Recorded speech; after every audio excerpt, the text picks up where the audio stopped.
Assalamualaikum warahmatullahi wabarakatuh. Perkenalkan, nama saya Aisyah Al-Munawwaroh. Saya mahasiswa Universitas Said Jakarta, Fakultas Ekonomi dan Bisnis Prodi Manajemen Pariwisata dengan nomor induk mahasiswa 2020110047. Tujuan saya membuat video ini untuk memenuhi tugas mata kuliah Manajemen Risiko kelas 5 PAA yang didoseni oleh Bapak Kasman Datuk. Saya akan menjelaskan materi tentang risk financing. Berikut penjelasannya. Berikut pembahasan tentang risk financing yang berhubungan dengan cara-cara pengadaan dana untuk memulihkan suatu kerugian. Di sini mempunyai dua cara. Yang pertama yaitu risk financing transfer, memindahkan risiko disertai dengan pembiayaan. Yang dimana memindahkan suatu resiko disertai pembiayaan berarti transfer mencari dana eksternal yang akan membayar kerugian yang bersangkutan, jika kerugian itu nanti akan terjadi. Dalam risk financing transfer, kita dapat melakukannya dengan dua cara. Yang pertama dengan transfer risiko kepada perusahaan lain yang bukan perusahaan asuransi, yang disebut juga dengan non-insurance transfer.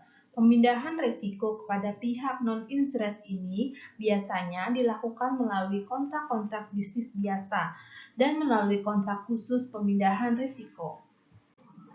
Isi kontrak yang berkenaan dengan pemindahan tanggung jawab atas keuangan yaitu ada harta, kerugian atas income, kerugian personil, dan tanggung gugat.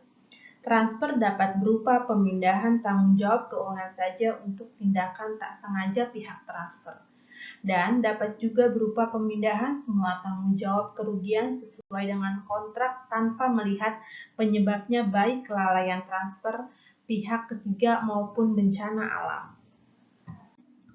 Berikut adalah keterbatasan-keterbatasan yang ada dalam non-insurance. Yang pertama ada kontrak mungkin hanya memindahkan sebagian risiko saja.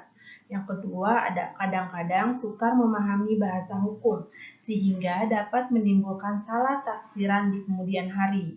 Yang ketiga ada surat kontrak bisa dibatalkan oleh pengadilan jika isinya bertentangan dengan undang-undang dan peraturan-peraturan pemerintah. Berikut merupakan contoh-contoh dari non-insurance risk financing transfer. Yang pertama ada melalui perjanjian leasing, lessor yang disebut dengan pemilik aktiva memindahkan kepada lessee yang disebut dengan penyewa tanggung jawab keuangan untuk kerusakan harta. Yang kedua, dalam perjanjian leasing, lessee juga bisa menggeser kerugian potensialnya kepada lessor seperti resiko keuangan. Risiko turunnya nilai aktiva dibandingkan dengan jika aktiva dimiliki sendiri. Yang ketiga, pemindahan risiko juga terjadi pada kontrak pengiriman barang, kontrak penyimpanan barang, dan kontrak pembuatan suatu bangunan.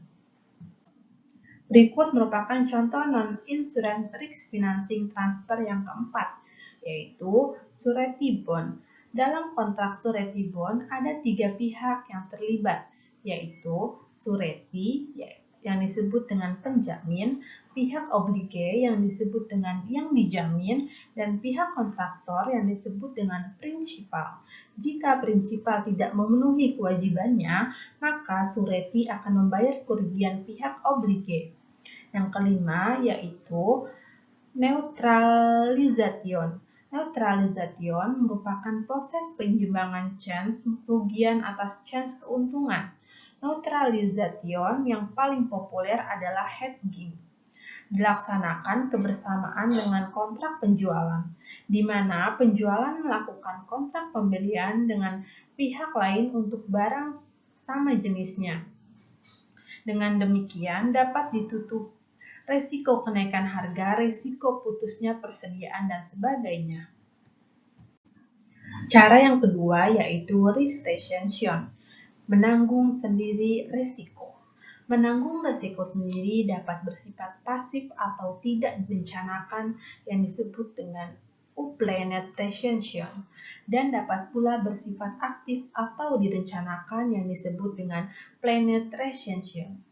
Retention dikatakan pasif atau tidak direncanakan Bila seorang manajer risiko tidak memperhatikan tentang adanya exposure sehingga tidak melakukan usaha apapun untuk menanganinya. Dan disebut aktif bila seorang manajer risiko mempertimbangkan lagi metode-metode lain untuk menangani risiko dan kemudian memutuskan secara sadar untuk menangani sendiri risiko tersebut. Berikut merupakan alasan-alasan perusahaan melakukan retention. Yang pertama, keharusan karena tidak tersedia alternatif lain atau tidak ada perusahaan asuransi yang mau menanggung risiko tersebut. Dengan contoh, tanggung jawab untuk tindakan kriminal. Yang kedua, ada biaya. Ini menyangkut tentang premi yang terlalu besar. Yang ketiga, kemungkinan kerugian. Retention akan dipilih oleh perusahaan jika kemungkinan kerugian yang dihitung oleh perusahaan asuransi lebih besar daripada yang diperkirakan oleh perusahaan. Yang kelima, ada opportunity cost. Yang keenam, ada kualitas pertanggungan perusahaan asuransi. Berikut merupakan penyediaan dana untuk retention. A. Tanpa penyediaan dana. Jika risiko terjadi, maka kerugiannya ditutup dengan dana yang tersedia saat terjadinya kerugian atau dibebankan pada penghasilan tahun bersangkutan. B. Membentuk dana cadangan. Besarnya dana cadangan yang disediakan adalah sebesar kerugian yang diperkirakan per tahun. C. Self-insurance. Perusahaan mengumpulkan sendiri premi-premi secara periodik untuk dijadikan cadangan untuk mengganti kerugian-kerugian yang akan terjadi. D. Captive insurance. Untuk perusahaan besar yang punya banyak cabang di berbagai daerah dan luar negeri, dapat juga mendirikan perusahaan asuransi sendiri dan nantinya juga dapat membeli premi perlindungan kepada perusahaan reasuransi untuk melindungi perusahaan asuransinya itu. Sekian, terima kasih. Semoga materi yang saya bawakan ini tentang risk financing bisa bermanfaat bagi kita semua. Assalamualaikum warahmatullahi wabarakatuh.